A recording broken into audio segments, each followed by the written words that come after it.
Kamusta kayo mga tropa? Kumain na ba kayo? Kung hindi pa, tara na at kain tayo. Ang ulam natin ngayon ay tokwat baboy. Dagdag kaalaman mga tropa.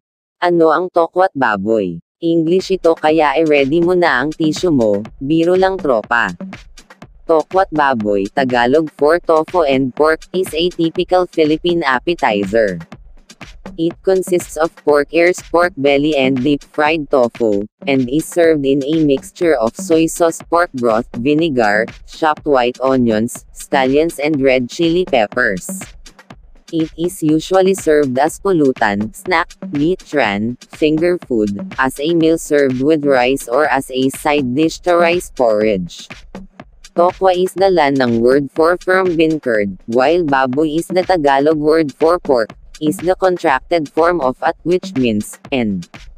The original dish without the tofu is known as kulaw or kilawin na tainga ng baboy among the Caviteño Tagalogs.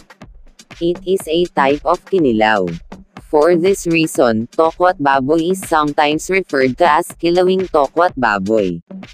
Tofu, Japanese, Hepburn, tofu, Chinese, pinyin, dufu, is a food prepared by coagulating soy milk and then pressing the resulting curds into solid white blocks of varying softness, silken, soft, firm, extra, or super firm.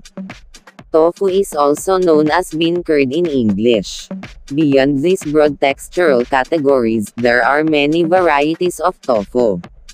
It has a subtle flavor, so it can be used in savory and sweet dishes.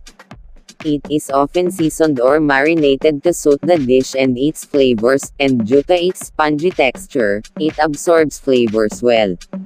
It is a traditional component of East Asian and Southeast Asian cuisines, and has been consumed in China for over 2,000 years. In modern Western cooking, it is most often treated as a meat substitute. Nutritionally, tofu is low in calories while containing a relatively large amount of protein.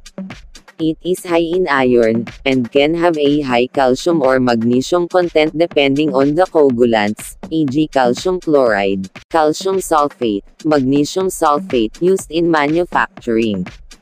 Ang mga baboy ay mga ungulado, hayop na may kuko o hoof na nasa klaseng mamalya.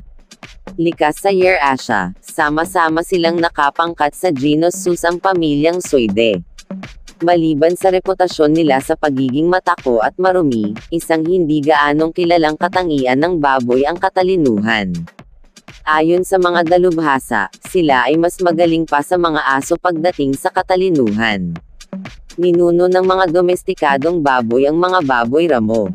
Ang bikpulag buwik o bialaw ay isang uri ng bata o sanggol at sumususupang anak ng inahing baboy. Bagaman tumutukoy ang bialaw sa paglalarawan ng mamula-mula o malagintong kulay na bik, at ginagamit din para sa tandang na manok. Tinatawag na bar akong baboy ang isang lalaking baboy na nasa hustong gulang na. Samantalang inahing baboy naman ang babaeng nasa tamang edad na. Ang mga baboy ay ang pangunahing karne na kinakain ng mga tao. Dahil dito, maraming baboyan ang itinatag. Tagalog naman tayo para sa mga pogi at magagandang manunood dyan, ngiti naman dyan katropa. Ang tokwat baboy ay isang pulutan sa Pilipinas. Binubuo ito ng tainga at tiyan ng baboy at piniritong tokwa, at inihahain ito sa pinaghalong toyo, sabaw ng baboy, suka, tinadtad na sibuyas, scallion at sili. Sinasabayan ito sa kanin o lugaw.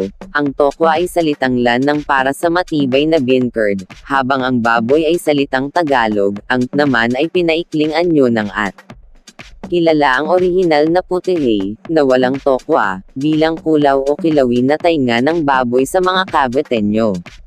Isa itong uri ng kinilaw. Dahil dito, minsan tinutukoy ang tokwat baboy bilang kilawing tokwat baboy. Salamat kay God sa blessings, nabusog na tayo.